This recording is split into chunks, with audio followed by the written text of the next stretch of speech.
Hello, everybody, and welcome to the first L&D TA Leadership League Twangout on creating and deploying a superior and a differentiated candidate experience. A People Matters initiative in association with People Strong. Thank you for joining us today. I'm Savita from People Matters, and I will run you through a little about the league, and then we'll straight move into the session. This is the second edition to the TA Leadership League. We will bring before you a different set of activities that will give us opportunity and ensure that each of us learns, shares, and grows. This year we have full-day conferences, 30 minutes master classes, Twangout session like this one, annual conference, TA Leadership League awards, and newsletters with updates on latest trends. Do make sure that you be a part of all of this and also be a part of the league. With this, I'd like to introduce you to our speaker for today, Prithvi Shergill, Chief Human Resource Officer at HCL. He is someone who actually does not require a lot of introduction. He's one who considers employees first and then the rest of him and the organization. That's what he is fond of, integral part of himself. He designed 2014 as a year of the candidate. Join me in welcoming Prithvi. Hi Prithvi, welcome to the show. Thank you so much. It's a pleasure to have you at our first TA Leadership League Twangout. I've been looking forward to this, so thank you so much for inviting me, and I look forward to the conversation. Brilliant. We look forward to it too. Our host for the day, Deepa, should be joining in shortly. She's having some technical difficulty while joining in. Meanwhile, let us continue, and I'll remind you that you can follow us on Twitter using the hashtag #TALeague. Please share your comments and post your questions, and Deepa and I will pick up them for Prithvi and post them to Prithvi on the live session. For those not on Twitter yet, just inbox me your questions at savita.vijayan@peoplematters.in. That's savita.vijayan. While we encourage you definitely to be a part of the conversation on Twitter. We have some exciting giveaways for all of you today. 1-year print and digital subscription for the People Matters magazine and online for the most active Twitter listener. So, so just keep tweeting. With this, I will not be between you and Prithvi anymore. So let's start the conversation. I'm very, very excited to start this conversation. How excited are you, Prithvi, today? You know, anytime one talks about you know, the experience of finding a job, I think people always feel a little excited and a little nervous. I think I'm feeling the same way. So I'm keen to hear what people have to say and share perspectives. Sure, thank you so much. So before we actually start on with understanding of questions from Twitter and you replying back to them, what do you think are your broad views on creating a differentiated candidate experience? So, you know, I look at it from my perspective as, you know, candidates are at the end of the day one of the most important stakeholders from where I sit. So, one, if you look at it from a human resources practitioner's perspective, many of us joined this profession to make a difference in people's lives and livelihoods. And you know, you direct impact that every time you offer advice, counsel, select, assess people who are looking for opportunities. I think from a business perspective, if you wear that hat, you know, recruiting candidates are your lifeline. Especially in the IT industry, at the end of the day, without focusing on that, there is no business. And if you look at it, you know, so from all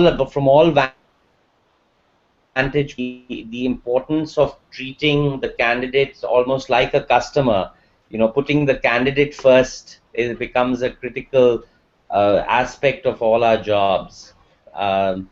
And that's how I view this. And you need to I think you need to ensure that one understands all the touch points in the experience that a candidate goes through, and ensures that each one of them is like a moment of truth where people really go away understanding and feeling that they've got what they were looking for from that interaction. Absolutely. All right. Thanks for setting the context, Prithvi. I will just ask you another question, which is there are a lot of organizations who change recruitment structures for the organizations as part of organization strategy. So, do you think that all of this is done keeping the candidate in mind? I wish I could say that that is a fact in all situations. I would venture that is not the case. I think when it comes to recruiting structures, there are many pressures that, like any organization faces, one has to consider before deciding what to do. Uh, but like any business as well, if you make sure that you recognize what creates the most value in a process and you design your structure around that, you get the best outcome. And in our Hmm. experience, and for the many gray hairs that I've picked up, I think the best filter when one looks at a construct for the recruiting organization is the candidate. If you center your decisions looking through the eyes of a candidate, you really come out with the best outcome. Unfortunately, I don't think that's always easy. I think it's a balancing act. One needs to look at organizational pressures, whether it be funding, it will be budgets. One needs to sometimes look at capability. What kind of capacity do you have? What kind of abilities does your team have? What kind of channels are you going after? What kind of talent do you have? What kind of skill pools are you looking for? So I think you need to consider all that. But when the final crunch comes and you have to make a decision between A and B, I think the best way, but the hardest decisions are between right and right. So, Hmm. looking at all these elements that impact a structured decision, you need to, A will be a little different than B, but both may be effective. I think so. You have to make a decision, and that point of decision, the best thing to do is to say, what are the strengths of this organization? What are the weaknesses?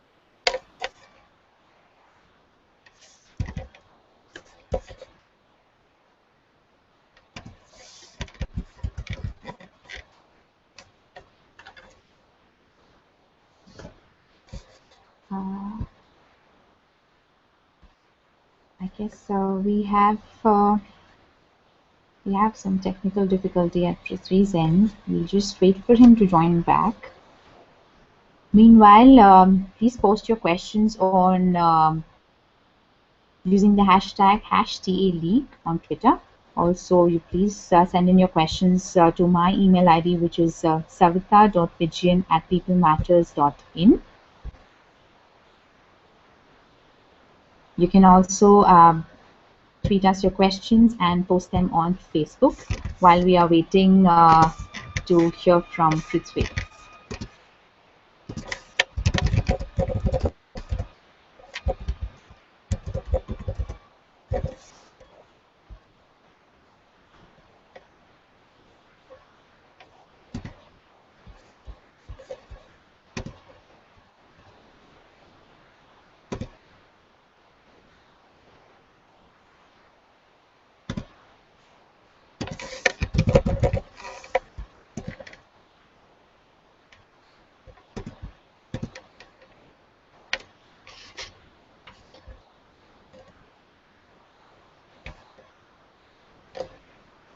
Just allow me a couple of seconds. Yeah, Prithvi is just going to join in any moment, in fact, now.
So Can you hear meanwhile, we me? have Prithvi join in.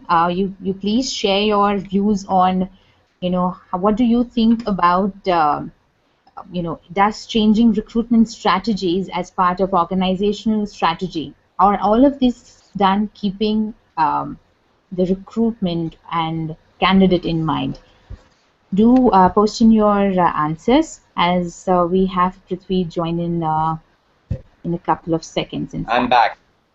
Perfect. Can Okay. you see me? Not as yet, but we clearly can hear you, Prithvi. Okay, that's good. Yes. So you were talking about how, as an organizational strategy, how is it that a candidate plays a very important role while there are recruitment structures being changed? Absolutely. I'm not sure where I got cut off, but I was just wrapping up saying that, I think the best decisions, even though there are many elements that impact a structural decision, really gets made when you look at it from the candidate's eye, from the candidate's eyes, and you really think about what is this structure going to make him experience, Mm-hmm. because there are many pressures that leads into making a final call on what the structure should be. Right. So that's really my view, right? But does it happen, does it not happen? I think that is the debate that goes on. Many times people who have to reach this decision have to take into account a lot other elements than just the candidate experience. Mm-hmm. Absolutely, absolutely. So while you're talking about a decision that an industry and as an HR professional or a business person has to take, just one question: is it true that you should look at only your peer companies? For example, if it's an IT or ITES company, you tend to look at a recruitment structure or a policy of a similar kind of an organization. Is it stereotyped, or should you look beyond and look at a manufacturing per se? Maybe they are doing something good on how they are actually keeping the candidate in mind while changing policies and structures. No, I think you can always learn from various places. Mm-hmm. So I think it's very dangerous to think that recruiting is industry specific. I do believe that the process of recruiting at the end of the day, the common feature across all industries is the candidate to our topic today. So there is always a learning across, but I think there are implications. In IT industry, the kind of profile that you're recruiting for, the kind of experience that profile is looking for, is different than what maybe the profile you're looking for uh, in uh, in a manufacturing setup or a consumer services setup. Mm-hmm. So it's the same way as when you look at marketing or sales. The customer that you're serving, a guy who is coming in from one background, maybe looking for a very different experience when he is buying in a supermarket Mm-hmm. versus another. And Mm-hmm. I think that's one of the things that we are always in the danger of doing, is painting our recruiting process in a broad brush and saying that everybody should be treated in this fashion and everybody should go through the same process. I think one needs to remember that, like in customer management, you do segmentation the same way. And when you look at candidates, one needs to really look at candidate segmentation, and what the experience should be for a entry level hire, what the experience should be for a lateral and experienced hire, what the experience should be for a senior management hire, Mm-hmm. needs to be differentiated. Mm-hmm. And that could be that also depends on the industries you're in. So I think there is various things you can learn across industry, but I Mm-hmm. think one needs to recognize that the customer or the candidate coming to your shop or to recruit, who you are looking to recruit, is not the same. And therefore, really, you need to design your process to respond to his needs. And if you learn something from elsewhere, excellent. But be a little cautious in what you pick up and what you apply. The biggest danger to your question is, we HR and recruiting professionals fall into the trap is of, oh, let's look at benchmarking and do what somebody else is doing because we believe that is what is the right way to do it. And I think it's very dangerous to apply benchmarking, whether it's across industry or in your own industry, without very rigorous review of what is applicable and what is not. Hmm. Well, we have questions on my inbox, also on Twitter. So, starting with one question which has first come on my inbox from Ritu Chaudhary. What aspect should organizations consider most important for creating a unique candidate experience while also choosing the best fit? I think two things are emerging very important in today's world, if I understood the question right. I think Mhm. one is really the ability of the candidate to be successful in your organization. Mhm. We used to talk about it as culture fit, and that is important, absolutely. But beyond culture, which is really what does the candidate believe in the same values that the organization is aligned to? Does the candidate believe in the same way of working that the organization demands and demonstrates? Those are important aspects and will always remain fundamental to the way we look at selection. But I Mhm. think the other piece is what team is the individual coming in to work with? Who is he going to need to collaborate with? Who is going to have dependencies on that individual? Who is the individual going to be dependent on? And can he add or she add value in those interactions? I think that ability to fit into the team is the second aspect which has become much more important in today's world. Candidate selection is really around how does he fit into the overall organizational culture, but the other is at a more micro level, how does he fit into my team?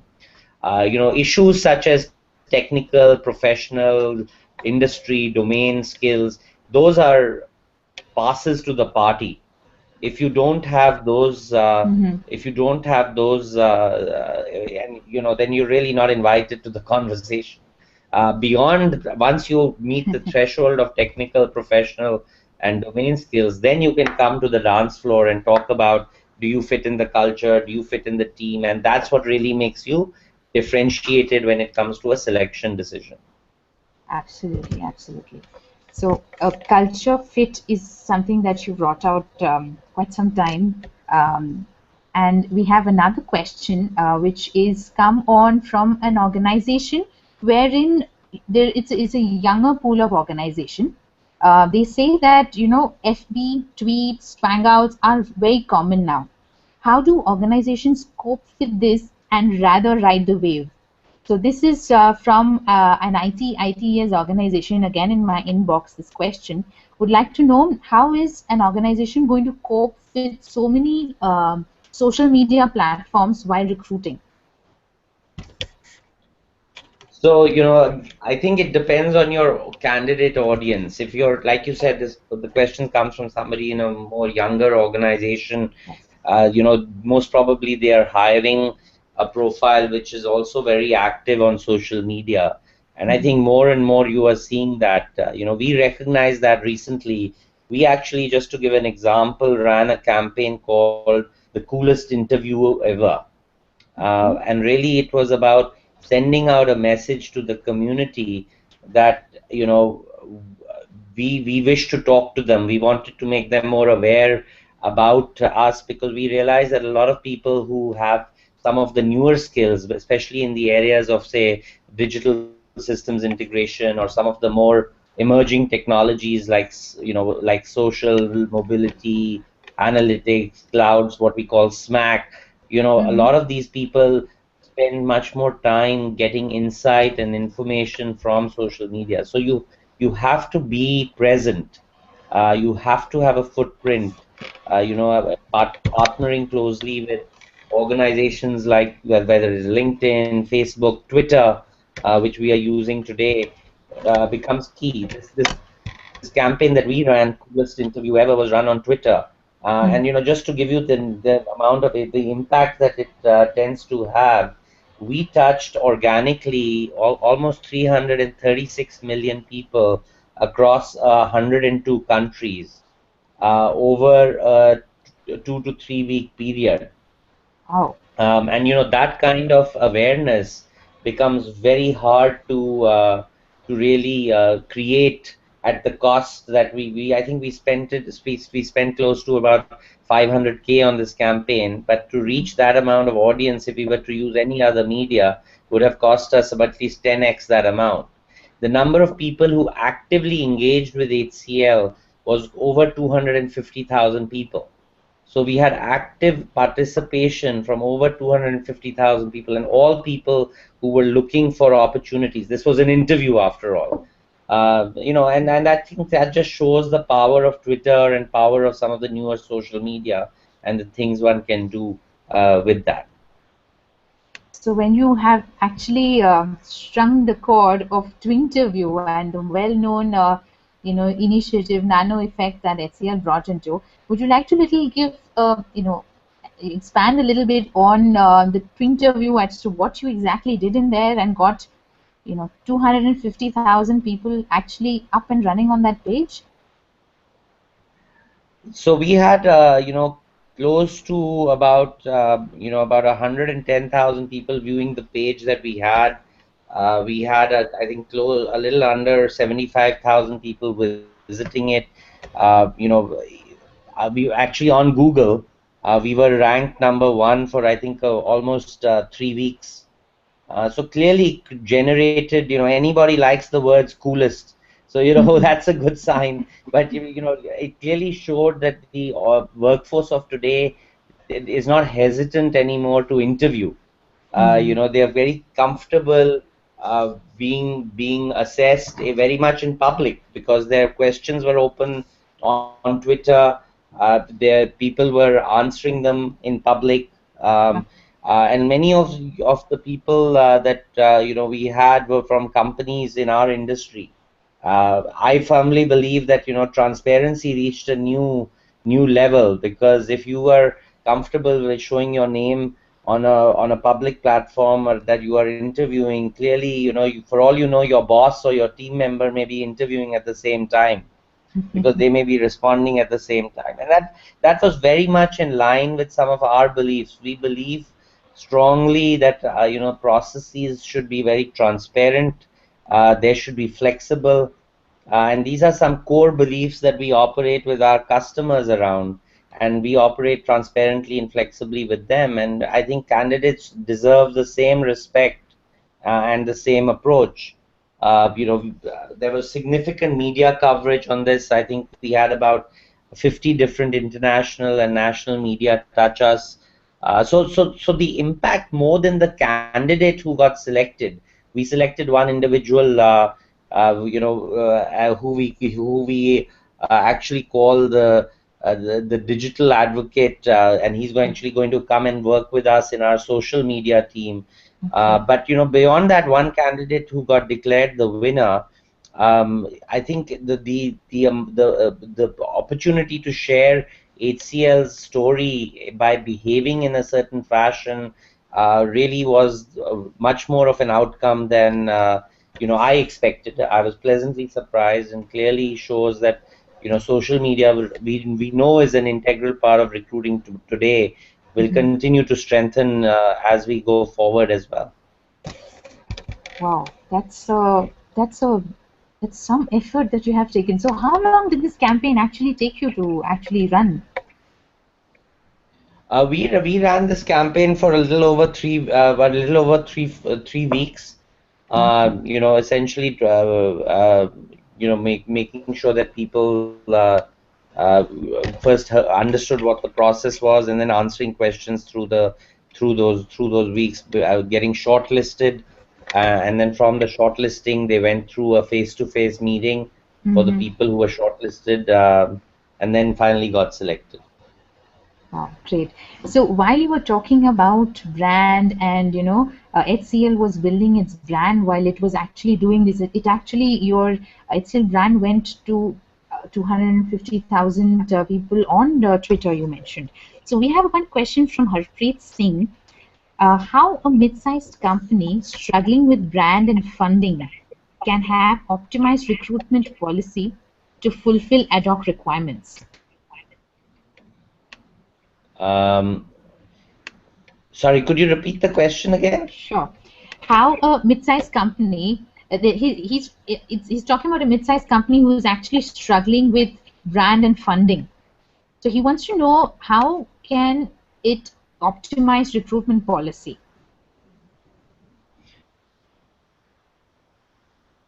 You know, funding is a challenge everywhere. I think it's just a matter of scale. So I think the first thing to really figure out is what talent supply chain you need. What is the number of candidates that your mid-sized company is looking to recruit at the end of the year, and really having a good handle on analytics. What is the number of people who come for an interview? How many get processed? From the number of resumes you receive, how many are qualified, and if you know that supply chain, if you understand that supply chain well, I think you are in a very good position then to define uh, how what kind of reach you need to have. So Hmm. from my perspective, that becomes the first to do. If you're trying to recruit 100 candidates and you need to touch, say, 1,000, now you know that, how do I reach the best 1,000? Second thing you need to know is where your candidates are. Where are you going to find these people? And that's when you get into a conversation. Really, at the third stage is what channels can you reach them through in the most effective manner. Hmm. And once you reach them, you need to then think through how you're going to attract them enough to apply to you, and how can you make that experience of them understanding what your mid-sized company does. How is it easy to apply for a job? I think those are policy decisions you need to make. So is your website attractive? Are you away? Is there enough information available about you in the public domain? Are you recruiting in the cities where your talent sits, or in the communities that they are in? HCL at any point of time in India alone, on any given weekend, would be in over 25 cities in the country, even though our offices are only in about 7 or 8 cities in India, Hmm. because we recognize that you have to go to the candidates. So you have to be a little targeted about that. And those are the policy decisions you need to make. I think to actually make sure that the pass-throughs are high and you get who you are looking for. Right. So while we are talking about candidate experience, we have another question again on my email ID, which says, "Could you please give a few examples of creating differentiated candidate experience at different levels of hierarchy?" Sure. And I think that's a very interesting question, because like I was saying earlier, I think trying to figure out uh, what is important for an entry hire versus what is important to a senior management hire becomes very important. It's not the same thing. So if you really look at what an entry level hire looks at, is really ease of application. What kind of experience does he have when he comes and to the office? Is he being made to wait a long time? Those are the kinds of things one needs to make sure are addressed, so that uh, the individual uh, gets uh, gets through the process into the stage of conversation quickly, and is not spending too much time getting his resume through or his application through the website. Make sure that when the person comes to the office, there is an interviewer available quickly before the person leaves. At least has a good sense what the next steps will be. And some of these are core to all candidates, actually. But I think these simple things become important even for the entry level hire. For the senior level hire, I think you need to spend more time making sure they understand why the job is important. So therefore, the person who speaks to them first becomes very important. You can't throw a senior hire straight into an assessment mode. Sometimes you need to make sure the senior senior hire understands how he fits it into the job better. So the contextual information that a senior hire needs is much more than at different levels of the hierarchy. An experienced hire, mid-tier, middle-level management would want to know which project, which client is he going to work for.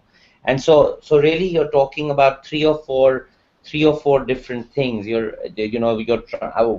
trying to figure out uh, the logistical parts of the candidate experience. Are you starting on time? Is my time being used in a is it being used in a smart fashion? Are the questions that are being asked about, are they relevant? Am I being allowed to ask and get information? So those are the kinds of things at the very minimal you need to provide. I think the second piece is really the more higher levels. You need to really think about access. How can I get him to meet people who are just beyond, not just the assessor, but beyond. So those are some ideas that come to mind. But I'm happy to answer any other questions. If any more detail is useful, I'll be happy to share. Sure, sure. We have another question from our Facebook, which reads: Is there a way to measure the candidate experience, like a survey or anything that you suggest in particular? Yeah, we do a survey both, at the events where we have the candidates come in. We also talk to candidates who have joined us as after being selected. We also try and go back to candidates after the process, after a month or a few weeks of the process, to find out how it was. They tend to be they tend to be more honest after they know the decision. Otherwise, before they know the decision, they tend to be much more upbeat about everything was great. But the candidate who doesn't get accepted usually is more honest about his experience after he knows that. Hmm. But the one thing I'm really keen, and which we found has been interesting, and we need to do more of even at HCL, is really around blind candidate experiences, which is really making sure that we push through candidates through the process who test the process hard. Difficult Hmm. candidates, people who sort of demand more. It's like the same thing what you would do with a blind customer, where your team or your restaurant doesn't know that the customer eating is actually testing out whether the food he's getting, the service he's getting is good. I think we need to Correct. do more of that. We've tried that once in a while in my experience, and the insights you get from that is always exciting and interesting to mirror back to the team and say, this is what really happens on the ground. Oh, that's interesting. So the blind candidate experience is so much like a mystery shopping that we That's right. undergo. Yes, so it's very similar to that. Great. So we have another question right here. How do you leverage on the pool of rejected candidates for future opportunities? I think the best way to leverage that is never to consider a person rejected. Wow. you know I think if you start thinking you are rejecting candidates, and they will always stay rejected, you're living in a fool's paradise. I think in today's world, people picking people who have resilience, who are adaptable, and who have what we are looking for as a quality of ability to learn, really are people what we're trying to identify. They may not fit a particular role, they may not fit a particular opportunity because of the assessment done at a point in time, but give it 12 months, give it 24 months, you may find a different answer. Hmm. And therefore it's very important to keep a very good database. More importantly than just maintaining a database, it's important to engage with that database. So we tend to uh, create newsletters, and we tend to create digital media which we can share across with candidates on a regular basis, at least once or twice a year. You do anything more than 3-4 times a year, it'll go into spam, and people will think you're sending them junk mail.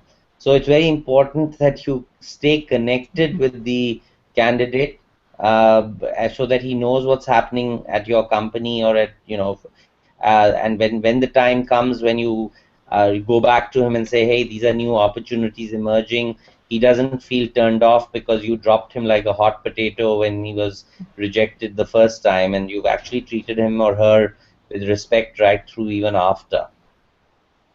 Wow, that was great. So the way that you mentioned that a candidate who has been rejected is not to be considered as rejected is something a takeaway for the one who has asked this question. We have another question. Now, this is more of an analogy. I'll read this out to you. It's again on my inbox. In this crowded marketplace, we are finding wherein everybody is trying to find the right candidate, right skill, right place, right time. Is it what keeps it up all night? Is candidate experience the new mantra, or what has to be kept in mind to get all this at one place?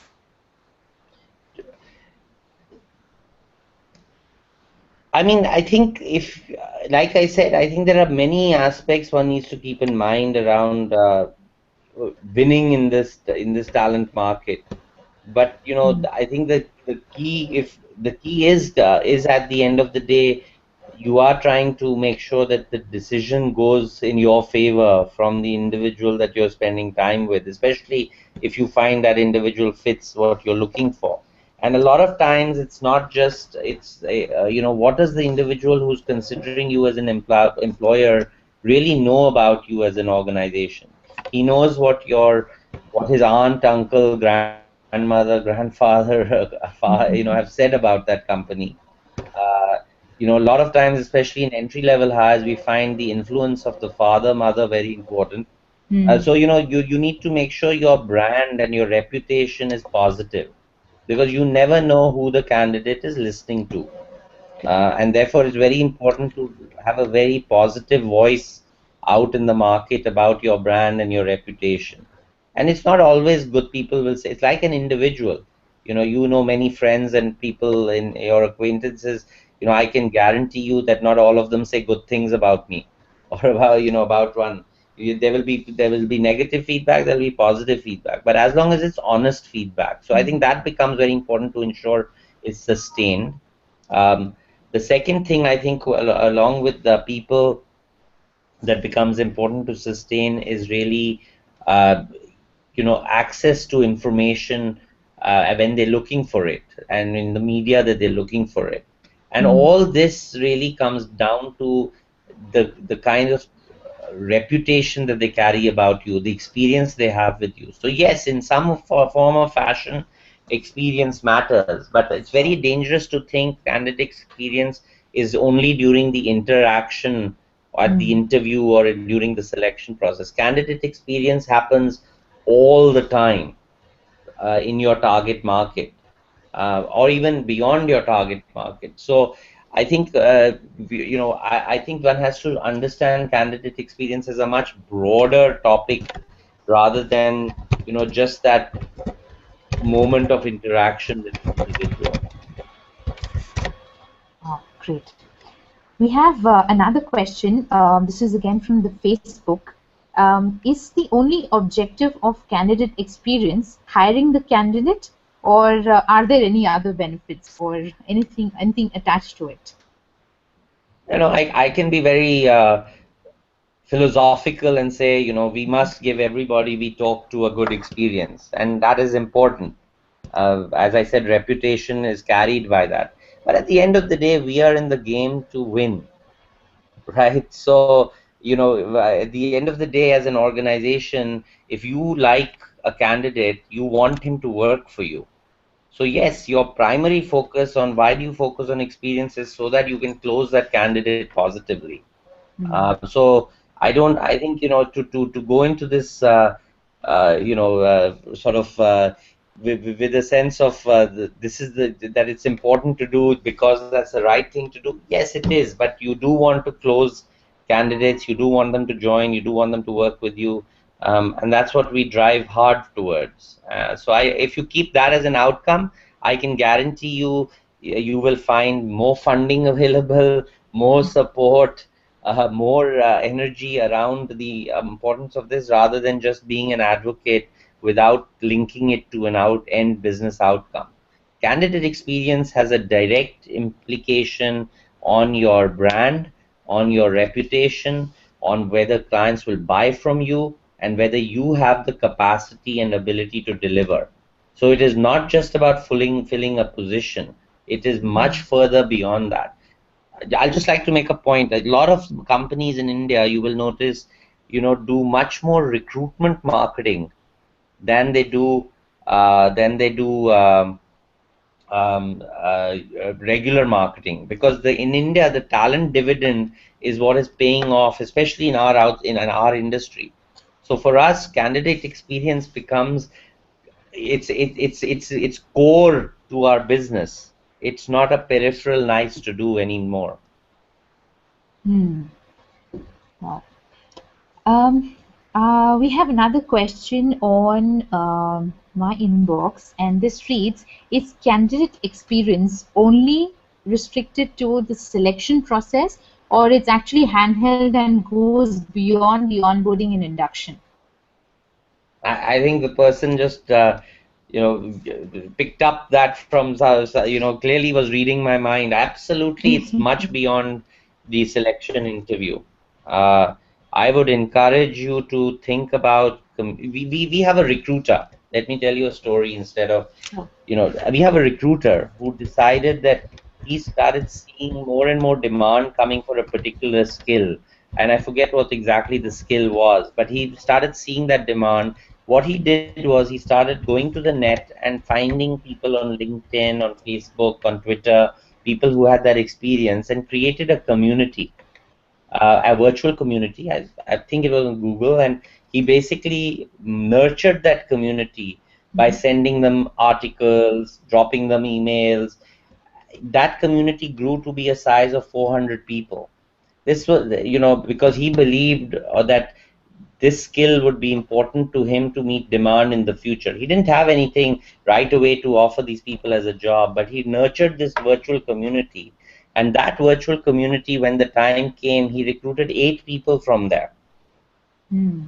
You know, so, Wow. if he had not built this to find those same 8 people, I would have paid, a significant amount of money to find. But because this individual had invested the time to think about what kind of talent the organization will need in future, and nurtured them, found them, connected with them, maintained them, network with them on his virtually, I think we were able to proceed much more. And that's really what the question is about. How do you keep your connected and hold hands with the candidate even before you know he's a candidate? So forget after he's become a candidate, and you then have to tell him that he's selected or not selected. It's actually even before you know if the candidate is a candidate, you need to make sure his experience is positive. So I think at the end of the day, if you believe that interaction should be positive, people should feel talking to Prithvi, talking to HCL, talking to Google, talking to Twitter, talking to People Matters is what they take away from that experience, and that is important. You will stay sure, you will continue to be sure that you remain courteous, responsive, connected, regardless of what the actual decision you're reaching at that point in time. Brilliant. I have another question from Prasanna Ramamurthy, who asks, there is the time between a candidate has been offered a job and the date of joining. Suppose that time period is 1 month. How does one engage that candidate between this 1 month? I'm sure this forms a part of the candidate experience. Yes. So we have something we call a post offer follow up process. At the end of it sounds extremely boring, but thought through. So we picked this up from Singapore Airlines, for example. When you check in for Singapore Airlines and you're walking up to the check in at the airport, you will you Mm-hmm. will never see a line. You will be Mm-hmm. out of there in about, I think, 53 seconds, if I'm not wrong. But you will Mm-hmm. always feel as though the second person at the other side is only focused on you. She will say good morning. He will make Mm-hmm. sure that he understands your preference. He will tell you to have a safe travel. He'll make sure your luggage gets picked up and put there quickly. And it's all done in a very quick manner, so you walk away very comfortable. And that's because behind the scenes he has a process outlined. As you see customer walk towards you, smile. Once customer is at your desk, wish them, ask about his day, give him take his passport. There's a clear steps outlined. So while you are going through an excellent experience, he is following a process. The same thing happens after an offer, right through till the person joins. And if I'm hoping many of the people on this call are recruiters, they need to do the same thing. So has the offer letter reached well? Was it typed correctly? Was it delivered carefully? That's the first step. The second step is, have I got a call into that candidate, make sure that the offer letter came in, he has any questions, I can answer them. Third step is, your joining date, can we agree on that? What should it be? Fourth step is, let me introduce you to somebody on your project who you're going to be working with, who'll be your buddy after you join. So the buddy actually gets introduced before you join. Let if something happens in your company or at HCL before the person joins, let me send you an email about our results or about a win we recently had. And each of these steps of interaction is not just to stay connected, but in India, one sees a very interesting phenomena where you have a high renick rate. I remember a few years ago reading in Economic Times that the renick rate in some companies is as high as 60%. And I think, to make sure that, for us, that is, we keep it really low, because in each of those interactions we test, is the candidate engaged, is he worried about something. We make sure that the candidate is as excited about joining through that process than he is at the end. So for us, you can look at it as a checklist between the offer and the joining date, but it actually gives us guidance. And from the candidate's perspective, it's an amazing experience, because he says, here is a company who's really excited to have me join. Now the challenge is doing this at scale. If you're hiring anywhere from 1,000 to 1,500 people a month, yes, there are different challenges to that, and you need to be cautious about that. So, you need to make sure that your process is industrialized, your people know what to do, and everybody is going through this in a consistent fashion. And that's where the experience of your recruiter and your recruiting organization comes in. Organizations who can do this at scale consistently every time, and come out with the same outcome, which is positive, are those that have sort of mastered the art. The others, need to work on it and make sure they get there. So yes, simple answer to a long answer to a simple question, but important to understand that there is clearly science in how you manage a candidate even after the offer. Absolutely. So before we actually wind up, I have one last question for you. How do you? I mean, I'll club that into two questions actually. One is, is there what is the strategy for HCL? What is HCL seeing that in 2014? How are you going to take forward the candidate experience, and how is it that you see the future of recruitment? How do I see, sorry, what's the second part? The future of recruitment. So, the future of recruitment is changing. I think if the recruiter today feels that what he is or she is doing in terms of just the future of recruitment will have much more social interactions, will be much more virtual. The future of recruiting will be much more around ensuring that we understand the roles and the jobs that the individuals are doing, and we are able to share that with candidates much more proactively. I think we are seeing that the ability to leverage both physical and virtual media will become essential. We are seeing more and more the importance of using gamification in some of our interactions so that we can improve the candidate experience.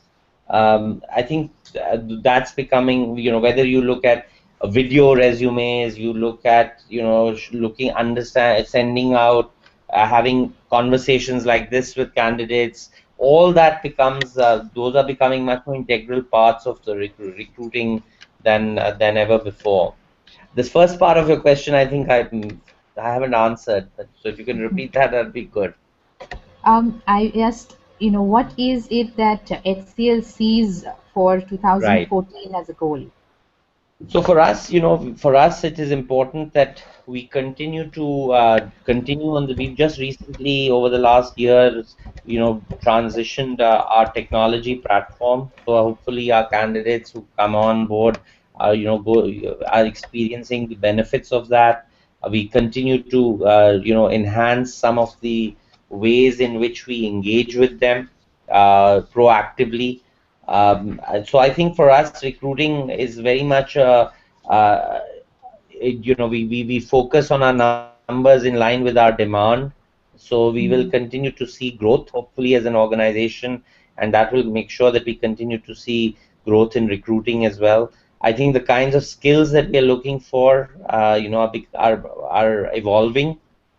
So the importance of ensuring that candidates understand what we are looking for proactively, so that they're well aware of what we are looking for as future employees. It becomes important to let them know, and we do that through various ways, whether it's programs like we run idea blogathons, we run what I talked about on Twitter.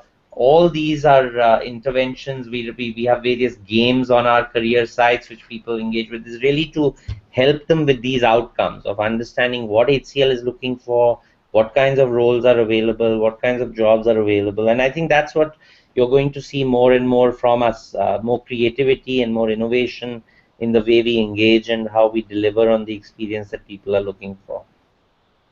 brilliant. Thank you so much, Prithvi. Now, as we are nearing to the end of this session, I'd like to just sum it up a little. I'm sure it's very difficult to do that because, Prithvi, you have shared such insightful thoughts that it's very difficult for me to actually even sum it up in this 1 minute that I have.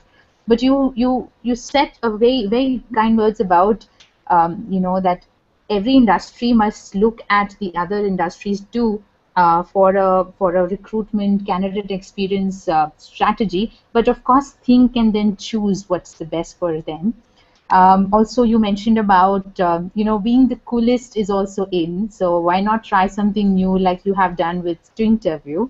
Um, you also spoke about the mystery shopping kind of an activity for ensuring and measuring the candidate experience that you have already set in place.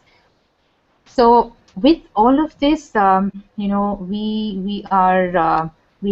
have to now close the session, unfortunately. While we are closing, I'd like to announce the winner for the most active listener today, and she is Tanvi Mishra. Her Twitter handle is @Tanvi H Mishra. Congratulations, Tanvi! Thank you so much for being active on Twitter at #TALeague. So the 1 year print and digital subscription from People Matters will reach you very soon. Congratulations once again. While we're ending the session, Prithvi, thank you very much for sharing what HCL does and what HCL has in store for this coming year and sharing your wonderful thoughts about candidate experience in all. Thank you very much, Prithvi. Thank you for having me, and thank you all who've joined for joining. Thank you very much. Thank you everyone for actually being a fantastic audience and actually even sending me questions on Facebook and on my account. It'll be great if you all can actually join on Twitter and so that everybody can actually see your views and your thoughts. With this, we'll have to wrap up this session today. We are coming up with yet an interesting session in July for the talent acquisition Twangout, the same time, 4 p.m. to 5 p.m. We will definitely stay connected with you and let you know on the schedule here on. Meanwhile, have a great evening and have a great day ahead. Thank you so much.